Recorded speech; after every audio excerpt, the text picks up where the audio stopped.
तव्हां ॿुधाइजो त डिस्ट्रिक्ट खैरपुर मीरस में स्कूलनि में आख़िर सहूलियतूं छो न आहिनि ॾिनियूं। छा तव्हां पंहिंजे हिन सॼी ज़िंदगी में जेके तव्हांजे 3 दफ़ा चूंडिजी आया हो असेंबली में, अवां स्कूलनि ते कुझु ख़र्चु कयो?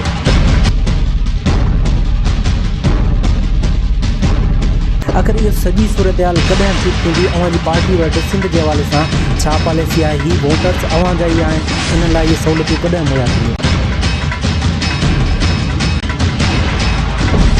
गवर्नमेंट तरफ़ां कहिड़ा क़दम खयां पिया वञनि ऐं जेके सहूलियतूं न आहिनि उन्हनि लाइ हिन वक़्तु सिंध गवर्नमेंट छा कयो?